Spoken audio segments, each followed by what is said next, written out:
ආයිබෝවන් ආදරණීය දුවේ පුතේ අද ඔයාලා අපි හම්බෙන්නේ අපස උසස් පෙළ දේශපාලන විද්‍යාව තවත් වැදගත් පාඩම් මේකකයක් සමග. ඒ තමයි අපේ ආණ්ඩු ක්‍රම ආකෘති කියන පාඩම. එතකොට මේ පාඩමට මම මෙහෙම ප්‍රවේශයක් ගන්නම්. අපි ගත්තාම සමාජය තුළ මිනිස්සු ගත්තාම මේ මිනිස්සුන්ගේ අපි පේනවා යහපත් ගති ලක්ෂණ පේනවා. ඒ වගේම අයහපත් ගති ලක්ෂණ තියෙනවා. ඉතින් මේ මිනිස්සුන්ට සමාජය තුළ යහපත් අයහපත් මේ ගති ලක්ෂණ පෙන්눔 කරමින් සමාජය තුළ ජීවත් වීමට ලබා දුන්නොත් එහෙම මොකද වෙන්නේ? ඒ සමාජය තුළ අනාරක්ෂිත භාවයක් ඇති වෙනවා. එතකොට වෙන දේ තමයි පෞද්ගලිකව මිනිසාගේත් පොදුවේ සමස්ත සමාජයේත් යහපත ඇති කරන්න අමාරු වෙනවා. එතකොට මේ මිනිස්සුන් අපිට සිද්ධ වෙනවා කිසියම් පාලන ක්‍රමයකට ලක් කරන්න. ඒ නිසා ලෝකයේ විවිධ රාජ්‍යයන් මේ මිනිස්සුන්ව පාලනය කරන්න විවිධ පාලන ක්‍රම නැත්නම් ආණ්ඩුක්‍රම ගොඩනගාගෙන තියෙනවා. ඉතින් අද මම මේ මාතෘකාවේදී සාකච්ඡා කරන්නේ ලෝකයේ පවත්නා විවිධ ආණ්ඩුක්‍රම ආකෘති පිළිබඳව තමයි කතා කරන්නේ. එතකොට මම මේ පාඩම ප්‍රධාන වශයෙන් නිපුණතා මට්ටම් දෙකක් ඔස්සේ තමයි අපිට කතා කරන්න තියෙන්නේ. එතකොට මම මුලින්ම කතා කරන කාරණේ තමයි රාජ්‍යයේ බලයේ බෙදීම අනුව පවත්නා ආණ්ඩුක්‍රම ආකෘති. අපිට තවත් නිපුණතා මට්ටමක් තියෙනවා ඒක කතා කරන්න.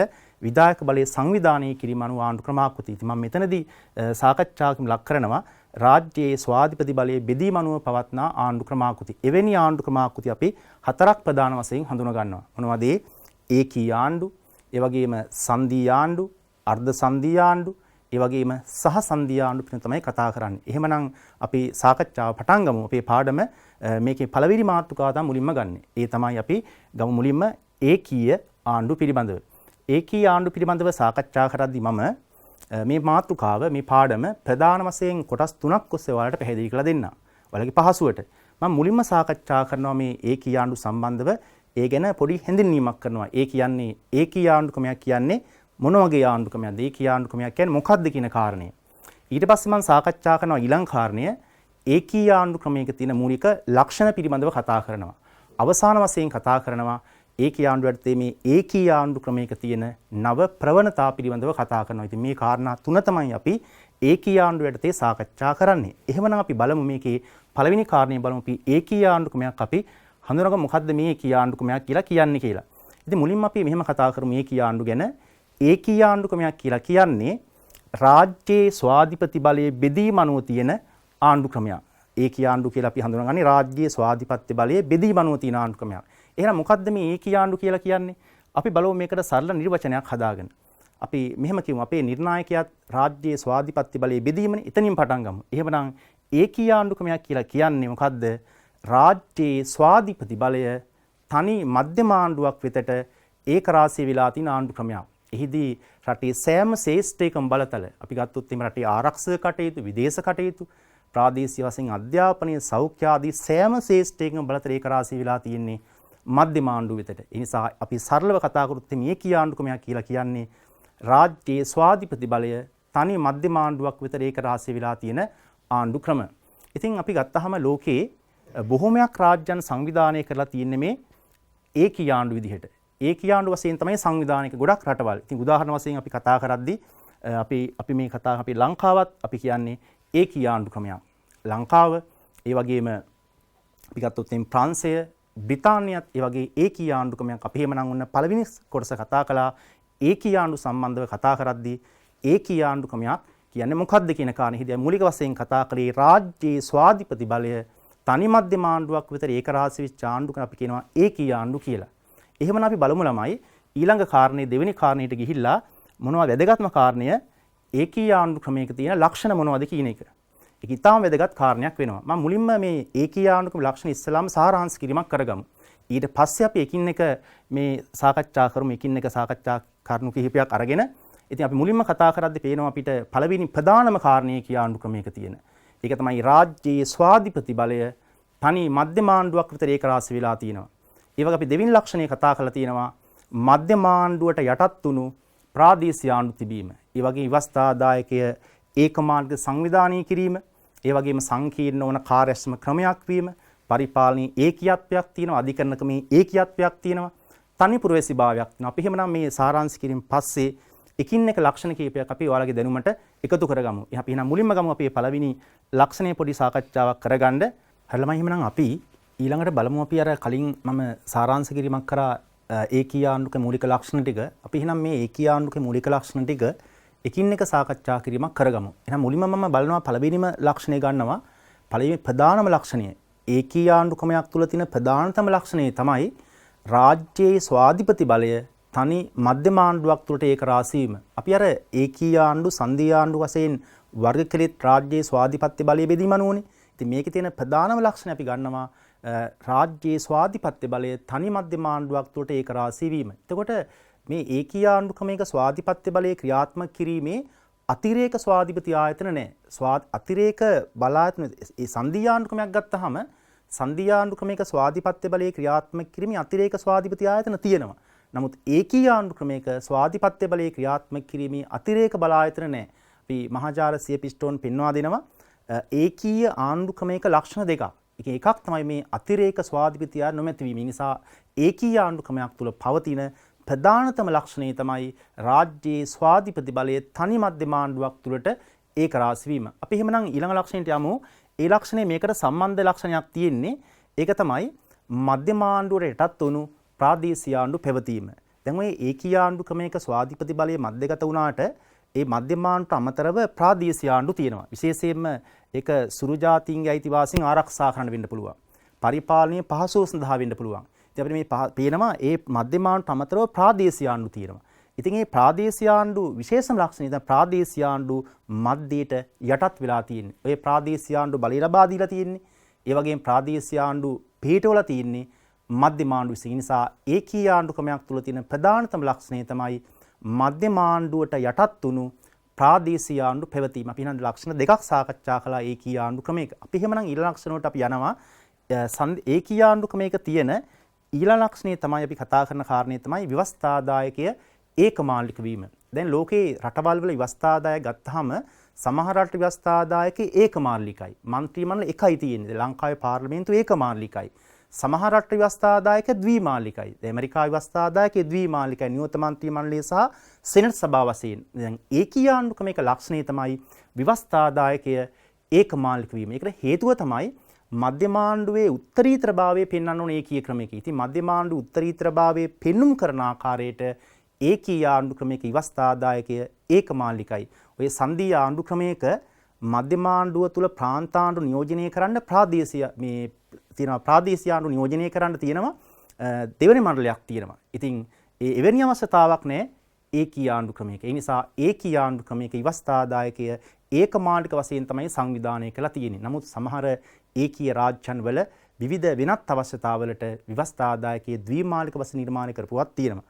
උදාහරණයක් බ්‍රිතාන්‍ය අපි ගන්නේ ඒකීය ආණ්ඩුක්‍රමයක් විදිහට එහි ව්‍යවස්ථාදායකයේ පාර්ලිමේන්තුව ද්විමාලිකයි නියෝත මන්ත්‍රී මණ්ඩලය සහ සාමි මන්ත්‍රී මණ්ඩලය කියලා. කොහොම වුණත් අපි කතා කරන ලක්ෂණය තමයි ඒකීය ආණ්ඩුක්‍රමයක් තුල පවතින ව්‍යවස්ථාදායකය ඒකමාලික වීම. අපි එහෙනම් ඊට පස්සේ අපි තවත් කාරණයක් බලනවා ඒකීය ආණ්ඩු ලක්ෂණයක් විදිහට.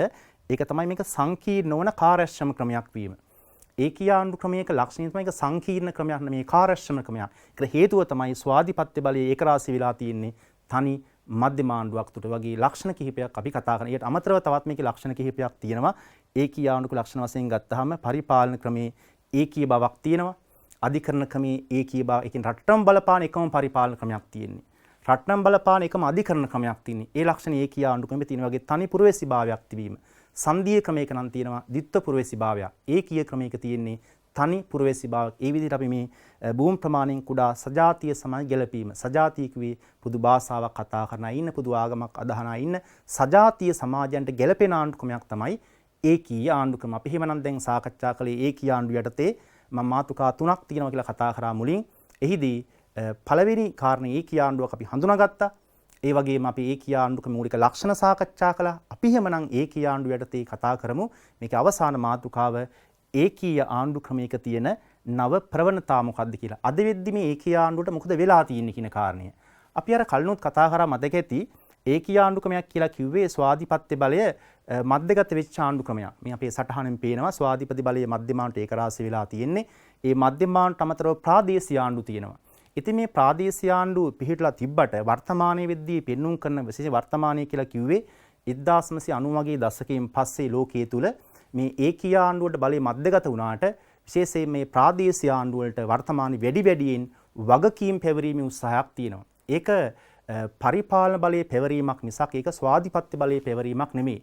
ඉතින් ඒ නිසා මේ වර්තමානයේ වෙද්දී මේ ඒකීය ආණ්ඩු ක්‍රමයක දකින්න පුළුවන් නව ප්‍රවණතාවයේ තමයි මේ ප්‍රාදේශීය ආණ්ඩු වලට වැඩියෙන් වගකීම් පැවරීම. ඉතින් එවැනි වගකීම් පැවරීමේ ප්‍රධාන ආකාර තුනක් ඔයලමයි දැනගත යුතුයි. ඒක අපිට කෙටි ප්‍රශ්නවලට අහන්න පුළුවන් මේ ඒකීය ආණ්ඩු ක්‍රමවල මේ ප්‍රාදේශීය ආණ්ඩු වලට බලය පැවරීමේ සඳහා භාවිතා කරන ක්‍රම මොනවද කියන නිසා ප්‍රධාන ක්‍රම තුනක් මෙහිදී භාවිතා වෙනවා. ඒකේ පළවෙනි ක්‍රමය තමයි අපි කතා කරන්නේ බලය විතැන් කිරීම. බලය විතැන් කිරීම අපි කියන ඩිකොන්සන්ට්‍රේෂන් කියන එක බලය විතැන් කිරීම. ඒක දෙවෙනි කාරණේ තමයි පරිපාලනය විමධ්‍යගත කිරීම. අපි කියනවා ඩිසෙන්ට්‍රලයිසේෂන් කියන එක. පරිපාලනය විමධ්‍යගත කිරීම. ඒකේ අනිත් කාරණේ තමයි බලය පැවරීම. අපි කියනවා ඩෙවොලුෂන් පවර් කියන එක.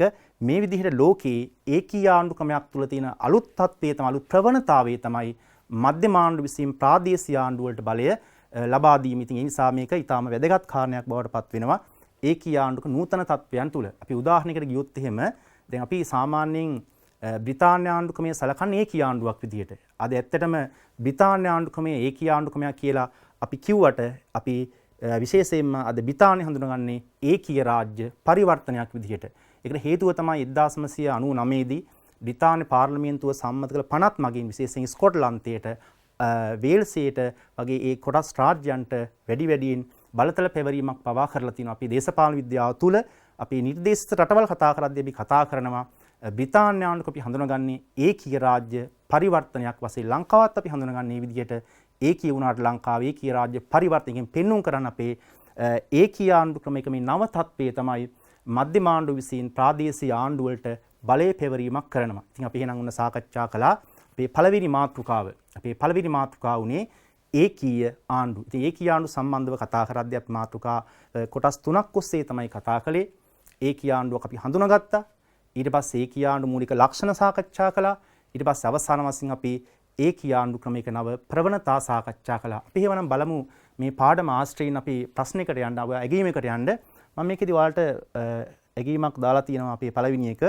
ඒක තමයි ඒකීය ආණ්ඩු සම්බන්ධ වහන්නේ වැරදි ප්‍රකාශය. මේක බහුවර්ණ ප්‍රශ්නයක් තියෙන්නේ. ඔයාලා දන්නවා වර්ණ මේකේ පහක් තියෙනවා. ඉතින් මේකෙන් අපේ උත්තරේ බැලුවොත් එහෙම ඔයාලට මම පොඩි වෙලාවක් දුන්නොත් එහෙම මේකට උත්තරේ ගන්න අහන්නේ වැරදි ප්‍රකාශය අතිරේක ස්වාධිපති බලායතන නොමැතිවීම ආණ්ඩු ව්‍යවස්ථා මගින් පරිදි වෙත බලය බෙදාහරන ප්‍රාදේශීය ආණ්ඩු පැවතීම වගේ කාරණා කිහිපයක් තියෙනවා. මේක නිවැරදි උත්තරය ගත්තොත් එහෙම මේක නිවැරදි පිළිතුර බවට පත් වෙන්නේ වැරදි ප්‍රකාශය බවට පත් වෙන්නේ මේකේ දෙවෙනි උත්තරේ තමයි අපිට ගන්න වෙන්නේ. හේතුව ආණ්ඩු ක්‍රම ව්‍යවස්ථා මගින් පරිදි වෙත බලය දැන් ඒකීය ආණ්ඩුකේ බලය බෙදන්නේ ආණ්ඩු ව්‍යවස්ථා මගින් නෙමෙයි. මධ්‍යම ආණ්ඩුව මගින් තමයි බලය බෙදන්නේ. ආණ්ඩු ව්‍යවස්ථා මගින් බලය බෙදන්නේ ඒක සංධීය ආණ්ඩු ක්‍රමයක. අපි එහෙනම් ඔන්න එක මාතෘකාවක් සාකච්ඡා කළා. ඒක තමයි ඒකීය ආණ්ඩු ක්‍රමයක් සම්බන්ධව. එහෙනම් අපි ඒ පාඩම අපි අවසන් කරා. අපි එහෙනම් ඊළඟට අපි යමු අපේ ඊළඟ මාතෘකාව ප්‍රධාන මාතෘකාව තමයි සංධීය ආණ්ඩු ගැන. දැන් අපි සංධීය ආණ්ඩු සම්බන්ධව කතා කරද්දී අපේ පාඩමේ වැදගත්ම මාතෘකාව බවට පත් වෙන්නේ මේ සංධීය ආණ්ඩු. ඔයාලගෙන් වැඩිපුරම ප්‍රමාණයක් ප්‍රශ්න අහන්නේ සංධීය ආණ්ඩු වලින්. එතකොට ගිය අවුරුද්දෙත් අපේ පේපර් එකේ ප්‍රශ්න කිහිපයක් මේ සංධීය ආණ්ඩු වලින් තිබුණා. ඉතින් මේ සංධීය ආණ්ඩු සම්බන්ධව කතා කරද්දී මම මේ මාතෘකාවත් අර කලින් වගේ මාතෘකා කිහිපයක් ඔස්සේ තමයි සාකච්ඡා කරන්නේ. ඒකේ පළවෙනි මාතෘකාව තමයි මම ගන්නෙ සංධීය ආණ්ඩුවක් හඳුනා ගැනීම. සංධීය ආණ්ඩුවක් කියන්නේ මොකක්ද? ඊට පස්සේ වැදගත්ම කාරණේ කතා කරනවා සංධීය ආණ්ඩු ක්‍රමයක තියෙන මූලික ලක්ෂණ පිළිබඳව කතා කරනවා. ඒ වගේම අපේ කෙටි මාතෘකා දෙකක් මම මේකට ඇතුළත් කළා. ඒක තමයි සංධීය ආණ්ඩුවක් පිහිටුවාගෙන විවහල වන හේතු මොනවද? සංධීය ආණ්ඩුවක් ගොඩනගා ගන්නා ආකාරය සහ අවසානයේදී කතා කරනවා සංධීය ආණ්ඩු ක්‍රමයක තියෙන යහපත් සහ අයහපත් ලක්ෂණ පිළිබඳවත් අපි කතා කරනවා. අපි එහෙමනම් මේ පාඩමට යමු. අපේ මාතෘකාවෙන් එතකොට අද ඊළඟ කොටස සංධීය ආණ්ඩු. අපි එහෙනම් මුලින්ම බලමු පළවෙනිම කාරණේ විදිහට සංධීය ආණ්ඩු ක්‍රමයක් අපි හඳුනගමු. ඉතින් සංධීය ආණ්ඩු ක්‍රමයක් ගැන කතා කරලා මුලින්ම මෙහෙම පටන් ගන්න පුළුවන්. සංධීය ආණ්ඩු ක්‍රමයක් කියන්නේ අර කලින් වගේ රාජ්‍යයේ ස්වාධිපති බලයේ බෙදීම අනුව රාජ්‍යයේ ස්වාධිපති බලයේ බෙදීම අනුව පවතින ආණ්ඩු ක්‍රමයක් තමයි මේ සංධීය ආණ්ඩු කියලා කියන්නේ. ඒ වගේම මේ සංධීය ආණ්ඩු කියද්දී අපි කියනවා ඒකීය ආණ්ඩු ක්‍රමේ විකල්ප ආණ්ඩු ක්‍රමේ තමයි මේ සංධීය ආණ්ඩු ක්‍රමය. එතකොට අපි බලමු මොනවද මේ සංධීය ආණ්ඩුවක් කියන්නේ කියලා. සාමාන්‍යයෙන් අපි මේක සංධීය ආණ්ඩු කියලා වල දේශපාලන විද්‍යාව තුළ කතා කළාට සාමාන්‍ය දින විවහාරයේ මේ ගොඩක් දෙනෙක් මේකට අපි ෆෙඩරල් ආණ්ඩු කියලා කියනවා. ඒක අපි ඉංග්‍රීසි වචනේ අපි ගන්නේ ෆෙඩරල් කියන එක. ඉතින් ෆෙඩරල් ආණ්ඩු ක්‍රම. හරි. අපි එහෙමනම් බලමු ඊළඟට සංධීය ආණ්ඩු ක්‍රමයක් කියන්නේ මොකක්ද කියලා හඳුනගන්න. ඉතින් ඔයාලට නිර්වචනයක් තියෙනවා මේ සංධීය ආණ්ඩු සම්බන්ධව.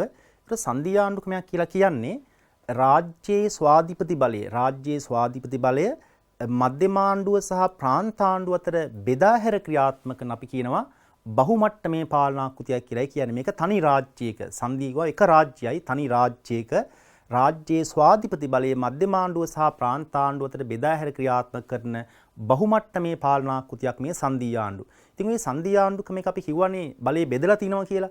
විශේෂයෙන් මතක තියාගන්න සංධීය ආණ්ඩු ක්‍රමයක බලය බෙදද්දී අර ඒකීය ක්‍රමයක් වගේ නෙමෙයි. ඒකීය ක්‍රමයක බලය බෙදද්දී පරිපාලන බලය බෙදීමක් කරන්න. මෙතන බලය පරිපාලන බලය බෙදීමක් නෙවෙයි කරලා තියෙන්නේ. මෙතන බෙදලා තියෙන්නේ ස්වාධිපත්‍ය බලය බෙදීමක් තමයි කරලා තියෙන එක විශේෂ කාරණයක්. ඉතින් අපි ඒකීය ක්‍රමයකත් ප්‍රාදේශීය ආණ්ඩු බලය බෙදලා තියෙනවා. ඒකීය ආණ්ඩුවක ප්‍රාදේශීය ආණ්ඩු බලය බෙදලා තියෙන්නේ මධ්‍යම ආණ්ඩුව විසින්. නමුත් සංධීය ක්‍රමයක බලය බෙදලා තියෙන්නේ ආණ්ඩු ක්‍රම ව්‍යවස්ථාවෙන් ස්වාධිපත්‍ය බලය ලබා දීමක් තමයි කරලා තියෙන්නේ. ඒක විශේෂම කාරණේ මේ සංධීය ආණ්ඩු සම්බන්ධව. අපි උදාහරණ වශයෙන් බැලුවොත් එහෙම ලෝකයේ විශේෂයෙන්ම සම්බා උදාහරණ අපි ගන්නේ ඇමරිකා සහ ජනපදයේ සංධීය ආණ්ඩු ක්‍රමයක්, ඕස්ට්‍රේලියාව, අපි කැනඩා වගේ රටවල අපිට සංධීය ආණ්ඩු වලට උදාහරණ වශයෙන් පෙන්වන්න පුළුවන්. අපි එහෙමනම් සංධීය ආණ්ඩුව යටතේ පළවෙනි මාතෘකාව සාකච්ඡා කළා මොකද්ද සංධීය ආණ්ඩුවක් හඳුනා ගැනීම. සංධීය ආණ්ඩුවක් කියන්නේ මොකද්ද කියලාට දැන් ඔයාලට අවබෝධ වෙන්න ඇති. අපි එහෙමනම් ඊළඟට කතා කරමු අපේ වැදගත්ම මාතෘකාව මේ සංධීය ආණ්ඩු සම්බන්ධව කතා කරන සංධීය ආණ්ඩු ක්‍රමයක් තුල පවතින මූලික ලක්ෂණ මොනවද කියන එක. අර කලින් අපි ඒකීය ආණ්ඩුවේ සාකච්ඡා කළා වගේ මම මුලින්ම මේ සංධීය ආණ්ඩු මූලික ලක්ෂණ ටික සාරාංශ කළා. ඊට පස්සේ අපි එකින් එක මේකේ ලක්ෂණ වලට යමු සාකච්ඡා කරගන්න. එතකොට අපි සංධීය ආණ්ඩු ක්‍රමයක ලක්ෂණ ගත්තාම මේකේ ප්‍රධානම ලක්ෂණය වෙන්නේ අර කලින් කිව්ව ආකාරයට මධ්‍යම ආණ්ඩුව සහ ප්‍රාන්ත ආණ්ඩුව අතර ස්වාධිපති බලය බෙදා තිබීම. ඒ වගේම අපි කතා කරන ආණ්ඩු ක්‍රම ව්‍යවස්ථාව සම්බන්ධ ලක්ෂණයක් දාලා තිනවා. වැදගත් කාරණයක් ලිඛිතභාවය සහ අනම්‍යභාවය. ඒ වගේම ව්‍යවස්ථාදායකයේ ද්විමාණ්ඩික වීම. ඒ වගේම බලවත් අධිකරණයක් තිබීම, කොටස් රාජ්‍යයන්ට සමානව සැලකීම, ඒ වගේ ලක්ෂණ කිහිපයක් මේකේ සඳහන් කරලා තිනවා. අපි එහෙමනම් බලමු මේ සංධීය ආණ්ඩු ක්‍රමයක් හඳුනා ගන්නදී එකින් එක ලක්ෂණ කිහිපයක් අපි සාකච්ඡා කරගමු. එහෙමනම් අපි ගමු මේකේ ප්‍රධානම ලක්ෂණය, පළවෙනි ලක්ෂණය සංධීය ආණ්ඩු ක්‍රමයක තියෙන මධ්‍යම ආණ්ඩුව සහ ප්‍රාන්ත ආණ්ඩුව අතර බලය බෙදා තිබීම කියන එක. මෙහෙමයි. සංධීය ආණ්ඩු ක්‍රමයක් කියලා කියන්නේ ඇත්තටම එකිනෙකට ස්වායක්ත, ඒ කියන්නේ ස්වාධීන, එකිනෙකට ස්වායක්ත මට්ටම් දෙකකින් සමන්විත මට්ටම් දෙකකින් සමන්විත ආණ්ඩු ක්‍රමයක්. එකිනෙකට ස්වායක්තයි, ස්වාධීන. ඒ මට්ටම් දෙක තමයි මධ්‍යම ආණ්ඩුව සහ ප්‍රාන්ත ආණ්ඩු. ඒ ආණ්ඩු තල දෙකකින් සමන්විතයි. එක තලයක් මධ්‍යම ආණ්ඩුව, අනික ප්‍රාන්ත ආණ්ඩු. එතකොට ඒක ප්‍රධානම ලක්ෂණය. එතන මේ බලය බෙදලා තියෙන මේ මට්ටම් දෙක අතර. ඉතින් බලය බෙදද්දී කලින් කිව්ව ආකාරයට මධ්‍යම ආණ්ඩුව සහ ප්‍රාන්ත ආණ්ඩුව අතර ආණ්ඩු ක්‍රම ව්‍යවස්ථා මගින් තමයි බලය බෙදලා තියෙන්නේ. විශේෂයෙන් මතක තියාගන්න කාටවත් කාගේවත් බලතල අහෝසි කරන්න බෑ. එක කිසිදු මට්ටමකට මධ්‍යම ආණ්ඩුවේ හෝ ප්‍රාන්ත ආණ්ඩුවේ කාටවත් බලය අහෝසි කරන්න බෑ. සංධීය ක්‍රමික ලක්ෂණයක්. ඒ නිසා ප්‍රධානම ලක්ෂණේ බවට පත් වෙන්නේ සංධීය ආණ්ඩු ක්‍රමයක් තුල පවතින මධ්‍යම ආණ්ඩුව සහ ප්‍රාන්ත ආණ්ඩුව අතර බලය බෙදා තිබීම. ඉතින් මේ බලය බෙදද්දී සංධීය ක්‍රමයක විශේෂයෙන්ම රටක ජාතික වශයෙන් තියෙන වැදගත් බලතල, ඒ කියන්නේ රටේ ආරක්ෂාව, විදේශ කටයුතු, මුදල්, බැංකු, ජාතික වශයෙන් වැදගත් බලතල සාමාන්‍ය මධ්‍යම ආණ්ඩු ලැබෙන විදිහටත් ප්‍රාදේශීය වශයෙන් තියෙන බලතල වන ඔය අධ්‍යාපනය, සෞඛ්‍ය, කුෂ්කර්ම වගේ ඒ වගේ බලතල ප්‍රාන්තවල ලැබෙන ආකාරයට ව්‍යවස්ථාව තුලින්ම බලය බෙදා තිබීම තමයි සංධීය ක්‍රමයක් තුලින් අපි හඳුනා ගන්නා ප්‍රධානතම කාරණය. ඒක මූලිකම ලක්ෂණය ළමයි මතක තියාගන්න වෙනවා. එතකොට අපි ඊළඟ කාරණයට එනවා. අපි සංධීය ක්‍රමයක් ගැන කතා කරද්දී තවත් වැදගත්ම කාරණයක් බවට පත් වෙනවා රටේ ව්‍යවස්ථාව සම්බන්ධව කතා කරද්දී. අපි දන්නවා රටක ව්‍යවස්ථාව සමහර රටවල ලිඛිත ව්‍යවස්ථා තියෙනවා. අපි තවත් නමක් කියනවා සංග්‍රහගත ව්‍යවස්ථාවක් තිබීම, ලිඛිත ව්‍යවස්ථා තියෙනවා, අලිඛිත ව්‍යවස්ථා තියෙනවා, ලියපු ව්‍යවස්ථා තියෙනවා, ලියපු නැති ව්‍යවස්ථා තියෙනවා. නම්ම්‍ය ආණ්ඩුක ව්‍යවස්ථා තියෙනවා, අනම්ම්‍ය ව්‍යවස්ථා තියෙනවා. ඉතින් සංධීය ක්‍රමයක් ගත්තාම වැදගත්ම ලක්ෂණය තමයි ආණ්ඩු ක්‍රම ව්‍යවස්ථාවේ ලිඛිතභාවය සහ අනම්ම්‍යභාවය. අපි බලමු ලිඛිතභාවය ගැන. සංධීය ක්‍රමයක ආණ්ඩුක ව්‍යවස්ථාව ලිඛිත වෙන්න ඕන හේතුව මොකද්ද? සංධීය ක්‍රමයක් කියන්නේ ඒකීය ක්‍රමයක් වගේ නෙමේ බලය බෙදපු ආණ්ඩු ක්‍රමයක්. මධ්‍යම ආණ්ඩුවේ බලතල මොනවද? ප්‍රාන්තාණ්ඩුවේ බලතල මොනවද මේ බලතල පැහැදිලිව දක්වන්න ව්‍යවස්ථාව ලිඛිත විය යුතුයි සංග්‍රහගත විය යුතුයි. ඒක සංධීය ක්‍රමික ලක්ෂණය. ඉතින් ඒකීය ක්‍රමයක ඔය ගැටලුව නැහැ. ඒකීය ක්‍රමික සියලු බලතල ඒක රාශිය වෙලා තියෙන්නේ මධ්‍යම ආණ්ඩුව වෙතට. එතකොට ඒක ලිව්වද නැහැ කියන එක ප්‍රශ්නයක් වෙන්නේ නැහැ. ඉතින් ඒක අනිවාර්ය කාරණයක් නෙමෙයි ඒකීය ක්‍රමයක. නමුත් සංධීය ක්‍රමයක අනිවාර්ය කාරණයක් තමයි ආණ්ඩුක්‍රම ව්‍යවස්ථාවේ ලිඛිතභාවය. අනික් කාරණේ තමයි සංධීය ක්‍රමයක ආණ්ඩුක්‍රම ව්‍යවස්ථාව අනම්ම වෙන්න ඕන. අනම්ම කියන්නේ සංශෝධනය කිරීම පහසුවෙන් කරන්න අමාරුයි.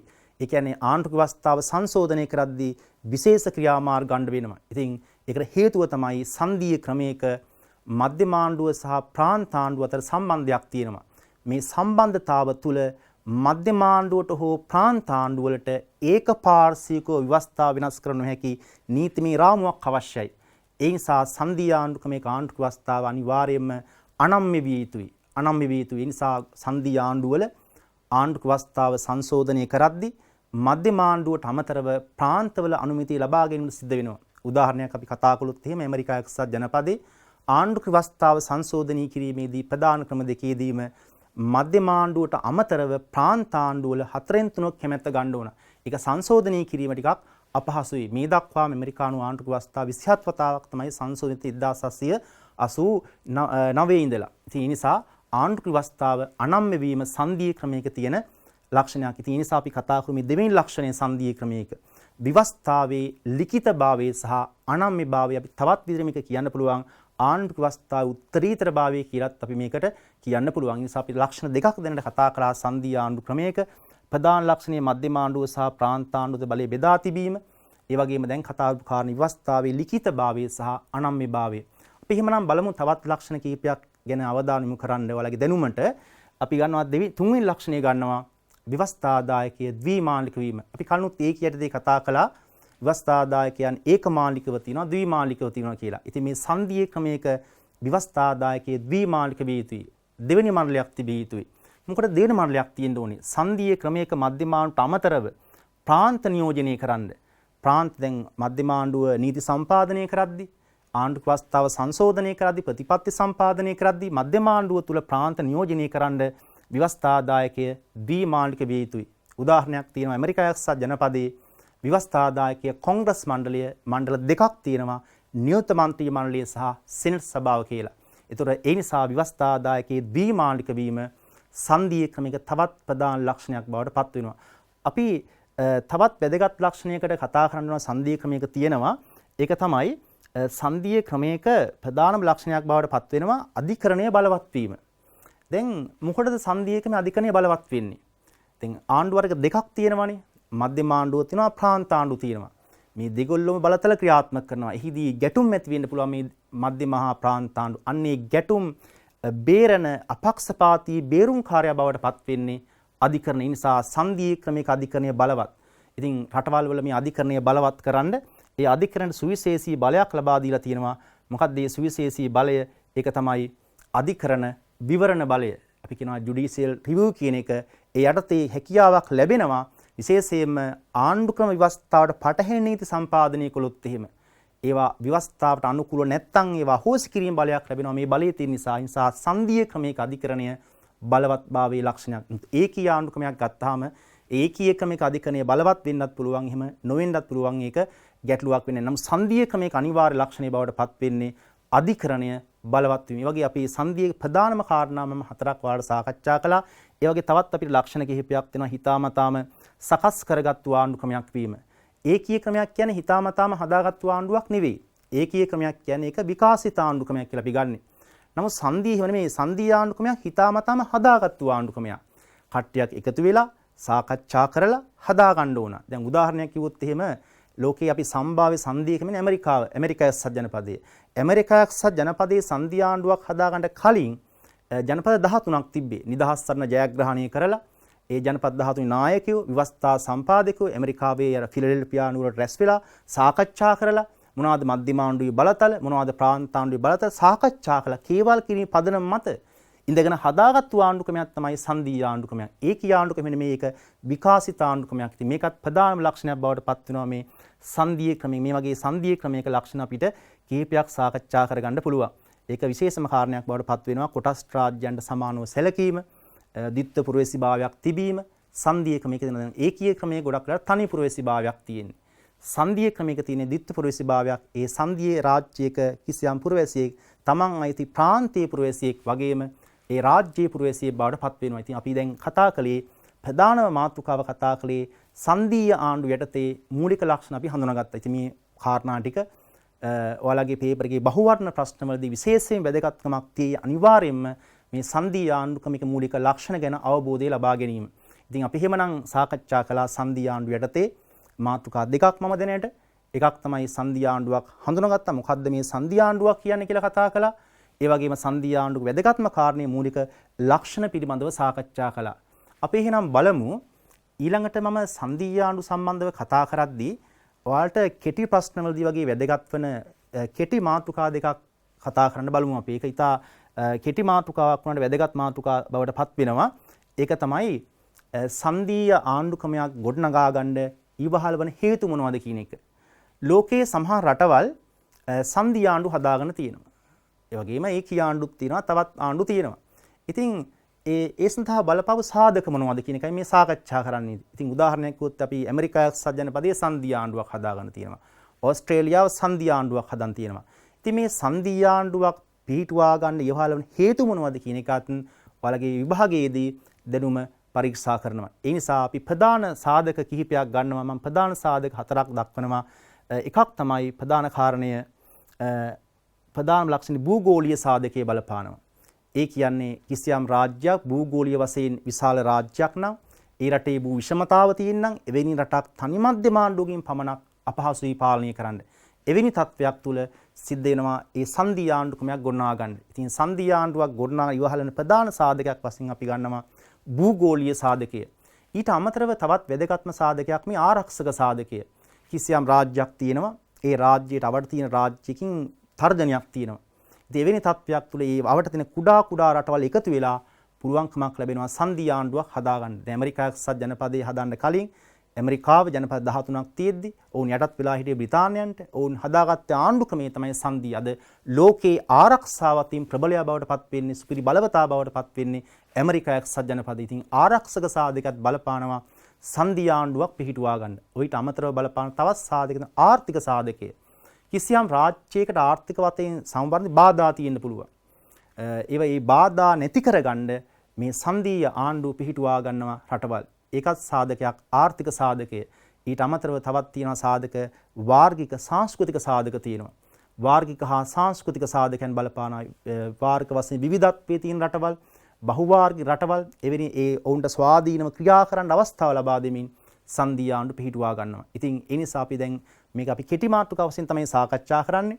කෙටි ප්‍රශ්න වලට අහන්න පුළුවන් සංධීය ආණ්ඩුවක් පිහිටුවා ගන්න ඉවහල් වන හේතු මොනවද කියලායි කතා කළේ.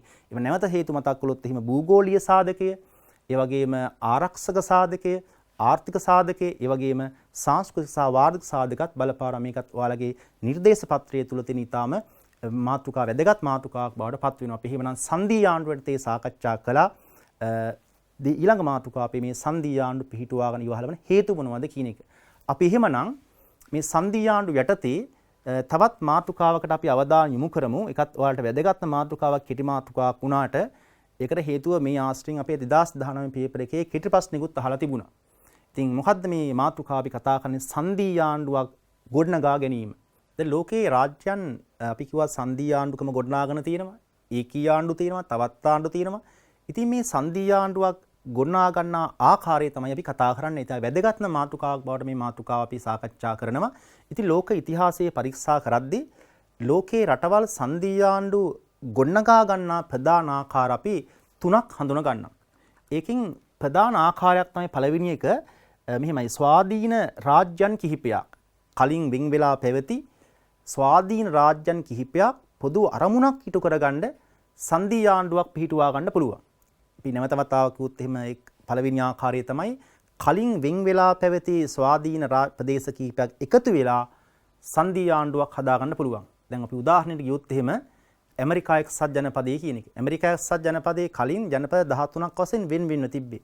ඉතින් නිදහස් සටනෙන් පස්සේ මේ ජනපද 13 එකතු වෙලා ඇමරිකා එක්සත් ජනපදයේ නමින් සංධීය ආණ්ඩුවක් පිහිටුවා ගන්නවා. ඒ නිසා සංධීය ආණ්ඩුවක් පිහිටුවා ගැනීමේ ප්‍රධාන ආකාරයක් තමයි කලින් වෙන් වෙලා පැවති ප්‍රදේශ කිහිපයක් එකතු වෙලා සංධී ආණ්ඩුවක් හදාගන්න එක.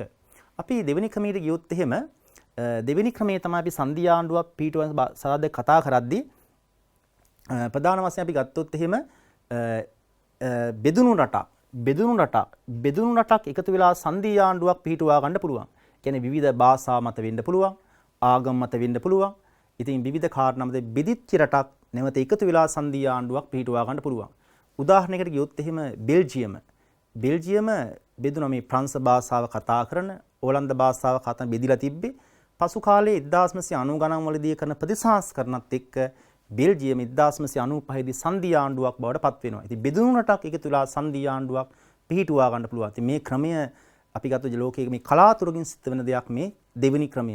අපි තුන්වෙනි ආකාරයට ගියොත් එහෙම කිසියම් ඒකීය රාජ්‍යයක තියෙන සංස්කෘතික විවිධත්වයේ වාර්ක විවිධත්වයේ මත සංධී ආණ්ඩු පිහිටුවා ගන්න පුළුවන්. ඉතින් එවැනි තත්ත්වයක් අපිට ගන්න පුළුවන් සංස්කෘතික වශයෙන් විවිධත්වයේ තියෙනවා, වාර්ක විවිධත්වයේ තියෙනවා. එවැනි රටවල් සංධී ආණ්ඩු වශයෙන් පිහිටුවා ගන්න පුළුවන්. දකුණු අප්‍රිකාව, ස්පාඤ්ඤ වගේ රටවල් අපිට උදාහරණ වශයෙන් ගන්න පුළුවන්. මේ විදිහට අපි සාකච්ඡා කළේ මේ කෙටි මාතෘකාව සංධී ආණ්ඩුවක් පිහිටුවා ගන්න ආකාරය. කලින් කතා කරේ හේතු මොනවද සංධී ආණ්ඩුව වලට. දැන් මේ තියෙන්නේ සංධී ආණ්ඩු ක්‍රමයක් ගොඩනගා ගැනීම කියන කාරණේ. ඉතින් මේක ඓතිහාසික වශයෙන් බලද්දී සංධී ආණ්ඩු පිහිටුවා ගැනීමේ ප්‍රධාන ආකාර 3ක් තියෙනවා කියන එක මතක තියාගන්න. මේවා කිරි ප්‍රශ්න වලට ඔයාලට විභාගෙදී අහන්න පුළුවන්. අපි එහෙමනම් සාකච්ඡා කළා දෙනට සංධී ආණ්ඩු සම්බන්ධ මාතෘකා 4ක්. සංධී ආණ්ඩුවක් හඳුනාගත්තා අපි. සංධී ආණ්ඩුවේ මූලික ලක්ෂණ සාකච්ඡා කළා. සංධී ආණ්ඩුවක් ගොඩනගන්න හේතු කතා කළා. දැන් අපි සාකච්ඡා කළා සංධී ආණ්ඩුවක් පිහිටුවා ගන්නා ආකාරය. එහෙමනම් අපි බලමු ඊළඟට අපේ සංධී ආණ්ඩු වල තියෙන අවසාන මාතෘකාව සාකච්ඡා කරගමු. ඒක තමයි සංධීය ආණ්ඩු ක්‍රමයක තියෙන යහපත් සහ අයහපත් ලක්ෂණ. ඉතින් මේක රචනාමය ප්‍රශ්නයකට ඉතාම වැදගත්ම මාතෘකාවක් බවට පත් වෙනවා. අපි මේ වෙද්දී සංධීය ආණ්ඩු මාතෘකා කිහිපයක්ම සාකච්ඡා කළා. ඉතින් මේක ඒ ආශ්‍රයෙන් කතා කරන වැදගත් ප්‍රශ්නයක්, වැදගත් මාතෘකාවක්.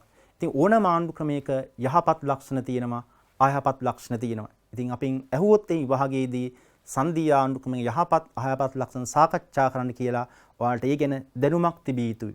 මම මේ වාසි අවාසි නැත්නම් යහපත් අයහපත් ලක්ෂණ සාකච්ඡා කරද්දී මුලින්ම ගන්නවා මේකේ යහපත් ලක්ෂණ සාකච්ඡා කරනවා. එතකොට මේකේ මම යහපත් ලක්ෂණ මතක තියාගන්න ඔයාලට මම පොඩි ක්‍රමයක් කියලා දෙන්නම්.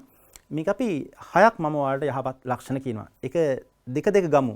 ප්‍රධානම ලක්ෂණය වාසිය සංධීය ක්‍රමයක් තුල තියෙන. සංධීය ක්‍රමයක් තුල තියෙන ප්‍රධානම වාසියක් තමයි විවිධත්වයේ තුලින් ඒකීයත්වය ඇතිවීම. ඒ කියන්නේ අපි දන්නවා ලෝකේ රටවල් සජාතීය සමාජීය රටවල් තියෙනවා, බහුවාර්ග රටවල් තියෙනවා. ඉතින් මේ බහුවාර්ග රටවල් වල සංධීය ක්‍රමයක් ගොඩනගා ගැනීමෙන් විවිධ වාර්ග ભેද යටපත් කරලා එක රටක් එක ජාතියක් විදිහට ජාතිය ගොඩනගා ගැනීමේ හැකියාවක් ලැබෙනවා. ඇත්තටම සංධීය ආණ්ඩු ක්‍රමයක් කියලා කියන්නේ විවිධත්වයේ සහ ඒකීයත්වය අතර සම්මුතියක්. ඒ කට්ටියට සමහර කාරණාවලදී එකතු වෙලා ක්‍රියා කිරීමේ හැකියාවක් ලැබෙනවා. තවත් කාරණාවලදී වෙන් වෙලා ක්‍රියා කිරීමේ හැකියාවක් ලැබෙන නිසා සංධීය ආණ්ඩු ක්‍රමයක් තුල පවතින ප්‍රධානම වාසිය බවට පත් වෙන්නේ විවිධත්වයේ තුලින් ඒකීයත්වය ඇති කර ගැනීම. ඒ වගේම අපි තවත් සංධීය ක්‍රමයක යහපත් ලක්ෂණයකට ආවොත් එහෙම ඒක තවත් වාසියක් වෙනවා. මේමයි විශේෂයෙන්ම ප්‍රාදේශීය සහ පළාත් අභිලාෂවලට සංධීය ආණ්ඩු ක්‍රමයක ප්‍රාදේශීය හා පළාත් අභිලාෂවලට දේශපාලන වශයෙන් හඬක් ලැබෙනවා. ඒ කියන්නේ උන්ට ප්‍රාදේශීය අවස්ථාවලට වෙනම ක්‍රියා කිරීමට, පළාත් අවස්ථාවෙන් වෙනම ක්‍රියා කිරීමට හැකියාවක් ලැබෙනවා. ඉතින් මේ තත්ත්වය ලැබෙන්නේ නැහැ ඒකීය ආණ්ඩු ක්‍රමයක. අපි දැන් මේකේ වාසි අවාසි කතා කරද්දී ඔයාලට වැඩි ලකුණක් ගන්න තියෙන ක්‍රමයක් තමයි ඒකීය ආණ්ඩු ක්‍රමයක් එක්ක සංසන්දනාත්මකව මේක කතා කරන එක තමයි. ඒකීය ආණ්ඩු ක්‍රමයක ප්‍රාදේශීය අවශ්‍යතාවලට, ඒකීය අවශ්‍යතාවලට වැඩි හඬක් හම්බෙන්නේ නැහැ. නමුත් සංධීය ක්‍රමයක බලය බෙදපු ආණ්ඩු ක්‍රමයන් නිසා මේ ප්‍රාදේශීය හා පළාත් අභිලාෂවලට දේශපාලන හඬක් ලැබෙන පළවෙනි වාසි දෙක කතා කළේ. පළවෙනි කාරණේ කතා කළේ විවිධත්වයේ තුලින් ඒකීයත්වය ඇති කර ගැනීම. ඔය කෝ පළාත් හා ප්‍රාදේශීය අභිලාෂ දේශපාලන හඬක් ලැබීම. මම එහෙමනම් ඊළඟට සංධීය ආණ්ඩු ක්‍රමයක යහපත් ලක්ෂණ සාකච්ඡා කරද්දී තවත් වැදගත්ම වාසි දෙකකට යමු වෙනවා. ඒක තමයි මම මෙහෙම ප්‍රශ්නයක් කොලෙන් අහන්නම්. මේ ආණ්ඩු දෙකෙන් ඒකීය ආණ්ඩුවෙන් සහ සංධීය ආණ්ඩු දෙකෙන් වඩා ප්‍රජාතන්ත්‍රවාදී ආණ්ඩුවේ මොකද්ද? ඒකීය ආණ්ඩුවද සංධීය ආණ්ඩුවද? අපි එතනින් වාසියක් ගන්න මොකද්ද මේ වාසිය? මධ්‍යම ආණ්ඩුවේ හිතුවක්කාරී පාලනය වළක්ව ගන්න පුළුවන් වෙනවා. ඉතින් ඒකට හේතුව වෙන්නේ ඒකීය ක්‍රමයකදී මධ්‍යම ආණ්ඩුව තමයි බලතල ඒක රාශි වෙලා තියෙන්නේ. සංධීය ක්‍රමයක බලය බෙදපු ආණ්ඩුක්‍රමයන් නිසා මධ්‍යම ආණ්ඩුවේ හිතුවක්කාරී පාලනය වළක්වා ගැනීමට හැකියාවක් ලැබෙනවා. ඒක සංධීය ක්‍රමයක් තුල තියෙන ප්‍රධානම වාසියක් බවට පත් වෙනවා. ඉතින් ඒ වගේම ඒක අපි තවත් වාසියක් ගන්නවා. පුද්ගල නිදහස අයිතිවාසිකම් ආරක්ෂා කර ගැනීමේ හැකියාවක් ලැබෙනවා. පුද්ගලයාගේ නිදහස ආරක්ෂා කරන්න වැඩි වැඩියෙන් බලතල ලැබෙන නිසා ප්‍රාන්තවලටත් ඔවුන්ගේ නිදහස අයිතිවාසිකම් ආරක්ෂා කරමින් ක්‍රියා කිරීමේ හැකියාවක් ලැබෙනවා. දැන්ට එහෙනම් මම කිව්වා යහපත් ලක්ෂණ 4. පළවෙනි දෙක කතා කළු නැවත වතාවක් විවිධත්වයේ තුලින් ඒකීයත්වය ඇති කර ගැනීම. ඒ වගේම අපි කතා කළා ප්‍රාදේශීය සහ පළාත් අභිලාෂවලට දේශපාලන හඬක් ලැබීම. අන්තිම කාරණා දෙක මතක් කළේ මධ්‍යම ආණ්ඩුවේ හිතුවක්කාරී පාලනය වළක්වාගෙන හැකියවීම සහ පුද්ගල නිදහස ආරක්ෂා කර හැකියවීම. යහපත් ලක්ෂණ 4ක් කතා කරා. මම කියන්නේ 6ක් කියනවා කියලා. මම තවත් දෙකක් ගන්නවා. මේ දෙම එකට තමයි කතා කරන්නේ. මම තවත් ප්‍රශ්නයක් ඔයාලෙන් අහන්නම්. කලින් වගේ වාස දෙකක් හොයාගමු. සංධීය ආණ්ඩු ගැලපෙන්නේ මොන වගේ රටවල් වලටද? සංධීය ආණ්ඩු ගැලපෙන්නේ සංධීය ආණ්ඩු හදන් තියෙන වගේ රටවල්ද? අපි එහෙනම් එතනින් ගමු වාසි දෙකක්. එකක් තමයි අපි ගන්නවා භූමි ප්‍රමාණයෙන් විශාල රාජ්‍යයන් සඳහා ගැලපෙන ආණ්ඩුක්‍රමයක් වීම. භූමි ප්‍රමාණ විශාල රාජ්‍ය සඳහා ගැලපෙන ආණ්ඩුක්‍රමයක් වීම සංධීය ආණ්ඩුක්‍රමයක වාසියක් වෙන වගේම බහුවාර්ගික සමාජයන්ට ගැලපෙන ආණ්ඩුක්‍රමයක් වෙන බින්න සමාජ බහුවාර්ගික සමාජවලට ගැලපෙන ආණ්ඩුක්‍රමයක් වීම සංධීය ආණ්ඩුක්‍රමයක් තුල තියෙන ප්‍රධානම වාසිය. අපි දැන් යහපත් ලක්ෂණ කිහිපයක් තමයි සාකච්ඡා කළේ. ඉතින් මේ කරුණු 6ක් තියෙන නිසා ඔයාලට ප්‍රමාණවත් උත්තරයක් ලියන්න පුළුවන් මේ කරුණු විස්තර කරලා සහ ඒකී ආණ්ඩුක්‍රමයක් එක්ක විශ්ලේෂණය කරමින්. අපි එහෙමනම් මේකේ ඊළඟ කොටසට යමු. මේකේ අයහපත් ලක්ෂණ මොනවද කියන එක. සංධීය ක්‍රමයක අයහපත් ලක්ෂණ අපි කතා කරද්දී මම මේකේ ප්‍රධාන දෙකක් ඉස්සෙල්ලාම කතා කරන්න. වැදගත් කාරණා දෙකක්. අපි සංධීය ආණ්ඩු කියලා කිව්වේ බලය බෙදපු ආණ්ඩුක්‍රමයක්නේ. මධ්‍යම ආණ්ඩුව සහ ප්‍රාන්ත ආණ්ඩුවට බලය බෙදලා තියෙනවා. ඉතින් බලය බෙදලා තියෙද්දී බෙදුවට මේකේ තියෙන විවේචනයක් තමයි සංධීය ආණ්ඩුව වලට බලය බෙදුවට මේක මධ්‍යගත කරන දිශාවක් කරා ගමන් කරනවා. ඒ නිසා සංධීය ආණ්ඩුක්‍රමයක තියෙන අවාසිය තමයි මේ ආණ්ඩු අද මධ්‍යගත දිශාවක් කරා ගමන් කිය විවිධ හේතු මත ගෝලීය ත්‍රස්තවාදී ප්‍රශ්න, ගෝලීය වසංගත තත්ත්ව මෙවැනි තත්ත්වයන් තුළ ප්‍රාන්තාණ්ඩු තීරණ ගන්නට වඩා අද මධ්‍යම ආණ්ඩුව තීරණ ගැනීමේ හැකියාවක් ලැබිලා තියෙනවා. ඒක සංධීය ආණ්ඩුක්‍රමයක් තුළ තියෙන අවාසිදායක තත්ත්වයක් බවට පත් වෙනවා. ඉතින් ඒ වගේම ආණ්ඩු බෙදීම ඇති වෙන්න පුළුවන් සංධීය ආණ්ඩුක බලය බෙදලා තියෙන නිසා ආණ්ඩු බෙදීම ඇති වෙන්න පුළුවන්. එවැනි තත්ත්වයක් තුළ කේන්ද්‍ර අපසාරී බලපෑම් ශක්තිමත් වෙනවා. ඒක සංධීය ආණ්ඩුක්‍රමයක තියෙන අවාසියක්. මේ විදිහට පරිපාලන ක්‍රමයේ ඒකීය බවක් ඇති වෙන්නේ නැහැ.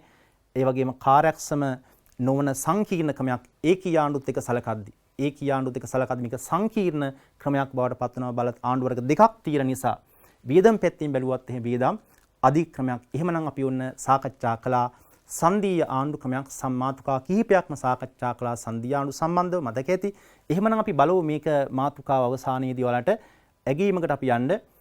මේකේ දාලා තියෙන පළවෙනි ඇගීමක් මම දාලා තියෙනවා සංධීය ආණ්ඩු බිහිවන ක්‍රම 3ක් තිබේ. එයින් 2ක් ලියන්න. මේක අපේ 2019 අවුරුද්දේ ප්‍රශ්න පත්‍රය තුල අහලා තිබ්බා මේ ප්‍රශ්නය. එහි පිළිතුරු විශ්ලේෂණයේදී ළමයි අඩුවෙන්ම පිළිතුරු ලබා දුන්නු ප්‍රශ්නයක් වුණේ, නිවැරදි පිළිතුරු ලබා දුන්නු ප්‍රශ්නයක් වුණේ මේ ප්‍රශ්නේ. නිසා මේක අර අපි කලින් කතා කරපු ක්‍රම 3 තමයි මේකෙදී අපි කතා කරන්නේ. ක්‍රම 3 තමයි අපි ගන්නෙ.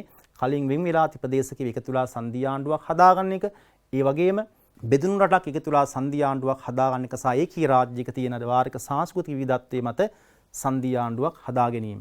ඔන්න ඔය කාරණේ නම් කතා කළා. සංධීය ආණ්ඩු සම්බන්ධ තමයි කතා කළේ. හරි, අපි එහෙමනම් බලමු ඊළඟට අපේ ඊළඟ මාතෘකාව රාජ්‍යයේ ස්වාධිපති බලය බෙදීම යටතේ දැනට මාතෘකා දෙකක් අපි කතා කළා. අපි බලමු ඊළඟ වැදගත්ම මාතෘකාවක් වෙන තවත් එකක් අර්ධ සංධීය ආණ්ඩු. දැන් මේ අර්ධ සංධීය ආණ්ඩු පිළිබඳව කතා කරද්දී අර කලින් වගේ මම මුලින්ම හැඳින්වීමක් කරනවා මේ අර්ධ සංධීය ආණ්ඩු ගැන. ඉතින් අර්ධ සංධීය ආණ්ඩු කියලා කියන්නේ රාජ්‍යයේ ස්වාධිපති බලය බෙදීම අනුව තියෙන ආණ්ඩු ක්‍රමයක්. මොනවද මේ අර්ධ සංධීය ආණ්ඩු කියලා කියන්නේ? අර්ධ සංධීය ආණ්ඩු ක්‍රමයක් කියලා කියන්නේ ඒකීය ආණ්ඩු ක්‍රමයක ලක්ෂණ හා ඒකීය ආණ්ඩු ක්‍රමයක ලක්ෂණ හා සංධීය ආණ්ඩු ක්‍රමයක ලක්ෂණ දෙකම එක විට හඳුනා ගන්න පුළුවන් ආණ්ඩු ක්‍රමයක්. ඔය අර්ධ සංධීය ක්‍රමයක ඒකීය ආණ්ඩු ක්‍රමයේ ලක්ෂණක් තියෙනවා. ඒ වගේම සංධීය ආණ්ඩුක ලක්ෂණක් තියෙනවා. ඒකීය ආණ්ඩු ක්‍රමයක ලක්ෂණ හා සංධීය ආණ්ඩු ලක්ෂණ දෙකම එක විට හඳුනා ගන්න පුළුවන් ආණ්ඩු ක්‍රමයක් තමයි අර්ධ සංධීය ආණ්ඩු කියලා කියන්නේ. ඉතින් මේ අර්ධ සංධීය ආණ්ඩු වලට අපි හොඳම උදාහරණය බවට පත් වෙන්නේ මේ ඉන්දියාව තමයි හොඳම උදාහරණය වෙන්නේ. ඉන්දියාව කියන්නේ අර්ධ සංධීය ආණ්ඩු ක්‍රමයක්. ඉන්දියාවේ ඒකීය ලක්ෂණ පෙන්වුම් කරනවා. ඉන්දියානු ආණ්ඩු ක්‍රමය තුල සංධීය ලක්ෂණත් පෙන්වුම් කරනවා. දැන් ඉන්දියාව කියන්නේ ඒතකොට ඒකීය ආණ්ඩුක්‍රමයක් නෙවෙයි. සංධීය ආණ්ඩුක්‍රම නෙමෙයි. ඉන්දියාව සලකන්නේ අර්ධ සංධීය ආණ්ඩුවක් විදියට. දැන් ඉන්දියානු ආණ්ඩුක ව්‍යවස්ථාව තුළ ඉන්දියාව ඒකීයද සංධීයද කාරණේ ලියලා නැහැ. ඒක නිහඬයි එතන. ඒ නිසා විචාරක ගොඩක් හඳුනගන්නේ ඉන්දියාව අර්ධ සංධීය ආණ්ඩුවක් වශයෙන් තමයි හඳුනගන්නේ. ඉන්දියාවේ සංධීය ලක්ෂණ පෙන්වුම් කරනවා. ඉතින් උදාහරණයක් කිව්වොත් එහෙම සංධීය ලක්ෂණ වලට අර අපි කලින් කතා කරපු සංධීය ලක්ෂණ ඉන්දියාවේ තියෙනවා.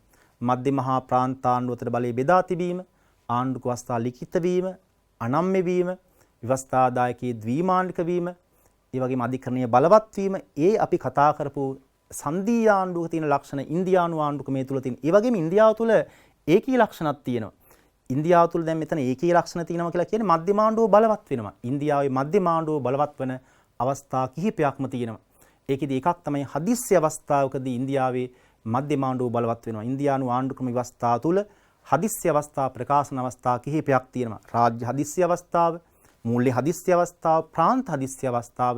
ඒ හදිස්සි අවස්ථාවකදී ඉන්දියාවේ බලවත් වෙන මධ්‍යම ආණ්ඩුව කියන්නේ ඒකී ලක්ෂණ පෙන්වුම් කරනවා. ඒ විතරක් නෙමෙයි ඉන්දියාවේ පාර්ලිමේන්තුවට සරල බහුතරයකින් දෙකින් එකකින් පුළුවන් නව ප්‍රාන්ත පිහිටුවන්න ප්‍රාන්තවල දේශ සීමා වෙනස් කිරීමේ හැකියාවක් තියෙනවා. ඉතින් එවැනි තත්ත්වයක් තුළ අපි ඉන්දියාව තුළ පෙන්වුම් කරනවා ඒකී ලක්ෂණ තියෙනවා. සංධීය ලක්ෂණ තියෙන නිසා අපි ඉන්දියානු ආණ්ඩුක්‍රමය හඳුනාගන්නේ අර්ධ සංධීය ආණ්ඩුක්‍රමයක් විදිහට. අපි එහෙමනම් කතා කරේ අර්ධ සංධීය ආණ්ඩු පිළිබඳව. එහෙමනම් අපි ඊළඟට බලමු අපේ රාජ්‍යයේ ස්වාධිපත්‍ය බලය බෙදීම කියන මාතෘකාවට තවත් මාතෘකාවක් අපේ අවසාන මාතෘකාව සාකච්ඡා කරගන්න මේක නිවැරදි දැනුමක් ලබා ගන්න අපි බලමු. අපේ ඊළඟ මාතෘකාව අපි ගන්නේ සහ සංධීය ආණ්ඩු කියන එක. සහ සංධීය ආණ්ඩු. අපි කියන කොන්ෆෙඩරල් කියන එක සහ සංධීය ආණ්ඩු. ඔය සහ සංධීය ආණ්ඩු කතා කරද්දි මම සටහන හදාගන්නම් මෙහෙම. ඔයාලගේ පහසුවට මුලින්ම අපි සහ සංධීය ආණ්ඩුක්‍රමයක් හඳුනා ගනිමු. සහ සංධීය ආණ්ඩුක්‍රමයක් හඳුනාගෙන එහිදී අපි හඳුනා ගැනීමක් කළා. ඊළඟට අපි කතා කරමු දෙවෙනුව සහ සංධීය ආණ්ඩුක්‍රමයක තියෙන මූලික ලක්ෂණ පිළිබඳව. දැන් ওই සහ සංධීය ආණ්ඩුක්‍රමයක් කියලා කියන්නේ අර කලින් වගේම තමයි රාජ්‍යයේ ස්වාධිපති බලයේ බෙදීම අනුව තියෙන ආණ්ඩුක්‍රමයක් සහ සංධීය ආණ්ඩු කියලා කියන්නේ. එතකොට මේ සහ සංධීය ආණ්ඩුක්‍රමයක් කිව්වහම මේ සහ සංධීය ආණ්ඩු කියලා කියන්නේ සංධීය මාදිරියේ ඈතම කෙළවරේ තියෙන ආණ්ඩුක්‍රමයක්. සංධීය මාදිරිය අපි කියන ඈතම කෙළවරේ තියෙන්නේ. අපි මේ සටහනත් එක්ක බැලුවොත් එහෙම අපි ගන්නවා මෙම ඒකීය ආණ්ඩුක්‍රම තියෙනවා. ඒකීය ආණ්ඩුක්‍රම අපි මේ සටහන බැලුවොත් එහෙම ඒකීය ආණ්ඩු සහ සංධීය ආණ්ඩු අතර තියෙන්නේ අර්ධ සංධීය ආණ්ඩු. ඒකීය සංධීයයි අතර අර්ධ සංධීය සහ සංධීය තියෙන්නේ කොහෙද? අපි කියනවා සහ සංධීය තියෙන්නේ සංධීය මාදිරියේ ඈතම කෙළවරේ තියෙන ආණ්ඩුක්‍රමයක් තමයි අපි ගන්නෙ සහ සංධීය කියලා. ඉතින් අපි සහ සංධීය ආණ්ඩුවද සංධීය මාදිරියේ ඈතම කෙළවරේ පවතින ආණ්ඩුක්‍රමයක්. ඉතින් මේකත් අර බලය බෙදීම අනුව තියෙන ආණ්ඩුක්‍රම. අපි බලමු එහෙනම් ඊළඟට සහ සංධීය ආණ්ඩුක්‍රමයක් කියන්නේ මොකක්ද කියලා. මේ සහ සංධීය කියන එකේ වාචික අදහස් තමයි එකඟතාවය කියන එක. එකඟතාවය. මොකක්ද මේ සහ සංධීය ආණ්ඩුක්‍රමයක් කියන්නේ? මෙහෙමයි. සහ සංධීය ආණ්ඩුක්‍රමයක් කියලා කියන්නේ ස්වාධීන රාජ්‍යයන් සමූහයක්. ස්වාධීන රාජ්‍යයන් සමූහයක් විශේෂිත අරමුණක් ඉටු කර ගැනීමේ අපේක්ෂාවෙන් ස්වාධිපත්‍ය බලය රාජ්‍යයන් විසින් මධ්‍යම ආණ්ඩුවට සීමිත බලයක් ලබා දුන්නු ආණ්ඩුක්‍රමයක්. සහ සංධීය ආණ්ඩුක්‍රමයක පෙන්눔 කරන කාරණේ තමයි සහ සංධීය ආණ්ඩුක්‍රමයක මධ්‍යම ආණ්ඩුව බලය ලබා දීලා තියෙන්නේ ප්‍රාන්ත ආණ්ඩුව විසින්. මේ සටහනෙන් පැහැදිලි වෙනවා ප්‍රාන්ත ආණ්ඩුව තමයි මධ්‍යයට එක සීමිත බලයක් ලබා දීලා තියෙන්නේ. අපි ගත්තොත් එහෙම සංධීය ආණ්ඩුක්‍රමයක බලය බෙදලා තියෙන්නේ ආණ්ඩු ව්‍යවස්ථාව මගින් ආණ්ඩුව අතර. මෙතන මධ්‍යම ආණ්ඩුව තමයි ප්‍රාන්ත සීමිත බලයක් ලබා දීලා තියෙන්නේ. කිසියම් වූ සුවිශේෂී පොදු අරමුණක් පිළිවෙන් තමයි මේ කට්ටිය එකතු වෙන. මේක රාජ්‍ය සංගමයක් කියන්න පුළුවන්. සහ සංධීය ක්‍රමයකදී වෙන්නේ ඉස්සෙල්ලාම මේ රටවල් පොදු එකඟතාවයේ එකතු වෙනවා. එකතු වෙලා සුවිශේෂී අරමුණක් ඉටු කරන එක ආර්ථික කාරණයක් වෙන්න පුළුවන්. ඒ වගේම ආරක්ෂක කාරණයක් වෙන්න පුළුවන්. මුදල් සම්බන්ධ ගැටලුවක්. ඒ වගේ පොදු ප්‍රශ්නයක් සඳහා තමයි මේ කට්ටිය එකට එකතු වෙලා තියෙන්නේ. හිදී මේ මධ්‍යම ආණ්ඩුවට සීමිත බලයක් තමයි ප්‍රාන්ත ආණ්ඩු වලින් ලැබිලා තියෙන්නේ. ඒක කියන සහ සංධීය ආණ්ඩු ක්‍රමයක්. ඉතින් අපි මේ සහ සංධීය ආණ්ඩු කතා කරද්දී මේ සහ සංධීය ආණ්ඩු වලට ඓතිහාසික උදාහරණයක් අපි ගන්නවා ඇමරිකාව. ඒ කියන්නේ 1789 ඇමරිකා එක්සත් ජනපදයේ විදිහට සංධීය ආණ්ඩුවක් ගොඩනගා ගන්න කලින් ඇමරිකාව ජනපද 13ක් වශයෙන් තිබේ සංයුක්ත රාජ්‍යයන් අපි කියවා සහ සංධීය රාජ්‍යයක් වශයෙන් ඓතිහාසික වශයෙන් උදාහරණයක් ගත්ත හැකි. ඒ වගේම අපි නූතන උදාහරණයක් අපි ගන්නවා සහසන්ධියේ ක්‍රමයකට ස්විට්සර්ලන්තයේ අපි උදාහරණයක් නූතන උදාහරණයක්. ඉතින් මේ විදිහට අපි දැන් කතා කළේ සහසන්ධි ආණ්ඩු ක්‍රමයක් හඳුනා ගැනීම. අපි එහෙමනම් ඊළඟට අවසාන මාසයේ මේ සහසන්ධි ආණ්ඩුවට මූලික ලක්ෂණ කිහිපයක් ගැන අවධානය යොමු කරමු. ඒකේ අපි පළවෙනි ලක්ෂණය ගන්නවා සහසන්ධියේ ක්‍රමයක අපි මූලික ලක්ෂණ පිළිබඳව අපි අවධානයක් යොමු කරමු. ඒකේ ප්‍රධාන ලක්ෂණය තමයි ප්‍රාන්තාණ්ඩු තමයි බලතල වලින් වැඩි ප්‍රමාණයක් තරන්නේ මධ්‍යම ආණ්ඩු තියෙන සීමිත බලයක්. ඒ වගේම විශේෂයෙන් මෙතනදී තවත් ලක්ෂණයක් පෙන්වන්න කරනවා මධ්‍යම ආණ්ඩුව කලියුත්තේ කුමක්ද කියලා තීරණය කරන්නේ ප්‍රාන්තාණ්ඩු. ඒ වගේ වෙන්වලාමේ හැකියාවක් තියෙනවා මේ ප්‍රාන්තාණ්ඩු වලට.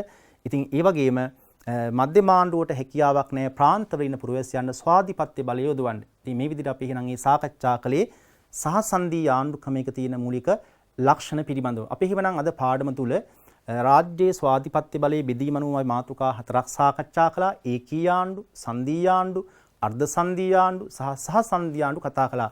මේකෙදී අවසාන වශයෙන් මම ඇගීමක් දාලා තිනවා කෙටි ඇගීමක්. ඔයාලට කෙටි ප්‍රශ්නයක් විදිහට මෙතන ප්‍රකාශ දෙකක් තියෙනවා. ඒකී ආණ්ඩු ක්‍රමයක් සහ සන්ධි ආණ්ඩුවක් අතර තියෙන මොකද්ද මේ ආණ්ඩු ක්‍රමය කියන එකත් ස්වාධිපත්‍ය බලයේ සහිත රාජ්‍යයන් විසින් මධ්‍යම ආණ්ඩු සීමිත බලයක් ලබා දුණු ආණ්ඩු ක්‍රමයක් ප්‍රකාශ දෙකක්. ඉහත ලක්ෂණ සහිත ආණ්ඩු ක්‍රම දෙක. පළවෙනි උත්තරය අපි ගත්තොත් එහෙම මොකද්ද දැන්ටමත් ඔයාලා උත්තරේ දන්නවා. අපි උත්තරය ගන්නවා පළවෙනි එක අර්ධ සන්ධි ආණ්ඩු. ඊළඟ උත්තරය අපි කතා කළේ සහ සන්ධි ආණ්ඩු. එහෙමනම් අපි මේ ප්‍රශ්නෙත් ඇගීමත් කතා කළා. අපි ඔයාලට අවසාන වශයෙන් තවත් වැදගත් ඇගීමකට මම එනවා. අවසාන ඇගීම විදිහට රචනාමය ප්‍රශ්නයක් සාකච්ඡා කරමු අපි කෙටියෙන්ම. මේක ලකුණු 20ක ප්‍රශ්නයකට මම හදලා තියෙන්නේ. මේ අහන්නේ ප්‍රශ්නේ ඒකී ආණ්ඩු ක්‍රමයක් සහ සන්ධි ආණ්ඩුවක් අතර තියෙන වෙනස්කම් මොනවද? මේකේ උත්තරය සකස් කරගත්තී මම මේකේ ආකෘතිය දල වශයෙන් දාලා තියෙනවා. හැඳින්වීමක් තියෙනවා මේකට. ලකුණු තුනක් එහිදී ඒකීය සහ සන්ධි ආණ්ඩු හඳුන්වන්න. ඒ වගේම සාකච්ඡාවට එකින් එක වෙනස්කම් දක්වන්න. ප්‍රධාන වෙනසක් අරන් ඒකී ආණ්ඩුක මෙහෙමයි, සන්ධි ආණ්ඩුවේ මෙහෙමයි. දැන් අපි උදාහරණයක් කිව්වොත් එම්ම ඒකී ආණ්ඩුවේ රාජ්‍යයේ ස්වාධිපත්‍ය බලයේ මධ්‍යම ආණ්ඩුවේ ඒක රාශී විලා තියෙනවා. සන්ධියක බලය බෙදලා තියෙනවා. මේ විදිහට මේ සාකච්ඡාවු කාරණාශ්‍රයෙන් එකින් එක වෙනස්කම් දක්වන්න වෙනවා. අවසානයේදී ඉහත කරුණු සාරාංශ කරමින් නිගමනයක් තියෙනවා. ඉතින් මේ විදිහට එකින් එක කරුණු අරගෙන මේ විදිහේ උත්තරයක් සකස් කරගත ඔයාලට වැඩි ලකුණු ප්‍රමාණයකට යන්න පුළුවන් සංසන්දනාත්මකව නැත්නම් තුලනාත්මකව විදිහට මේ ආණ්ඩු ක්‍රමයේ ලක්ෂණ එකින් එක සාකච්ඡා කළ යුතුයි. අපි එහෙමනම් සාකච්ඡා කළා මේ වෙද්දී අපේ ප්‍රධාන නිපුණතාව බවට පත්වන රාජ්‍යයේ ස්වාධිපත්‍ය බලයේ බෙදීම අනුව පවත්නා ආණ්ඩු ක්‍රමාකෘති ගැන තමයි කතා කළේ. එහිදී අපි ප්‍රධාන මාතෘකා කිහිපයක් කතා කළා. ඒකී ආණ්ඩු, සන්ධි ආණ්ඩු, අර්ධ සන්ධි ආණ්ඩු සහ සන්ධි ආණ්ඩු පිළිබඳව කතා කළා. මම හිතනවා මේ පාඩමාස්ට්‍රේන් ඔයාලගේ දැනුම යලි මතක් කරගනිමින් ඔයාලගේ දැනුම පුළුල් කරලා වඩා සාර්ථක පිළිතුරක් විභාගයේදී ලිවීමට හැකියාවක් ලැබෙයි කියලා. ඒ නිසා අපි පාඩම මේ දක්වා තමයි සාකච්ඡා කරලා අපි ඊළඟ පැයේදී අපි හම්බ වෙනවා අපේ ඊළඟ නිපුණතාව ආශ්‍රයෙන්. ඉතින් මම ඔයාලට ප්‍රාර්ථනා කරනවා මේ කාලය තුල ගෙදර සිට මේ අපි කරන වැඩසටහනත් එක්ක සම්බන්ධ වෙලා ඒ වගේම ඔයාලගේ විභාගයේදී වඩා ඉහළ සාමාර්ථයක් ලබා ගැනීමට හැමෝටම ශක්තිය දැයි ලැබේවා කියලා ප්‍රාර්ථනා කරලා අපි මේ පාඩම මෙතනින් අවසන් කරනවා. එහෙනම් සියලු දෙනාටම ආයුබෝවන්.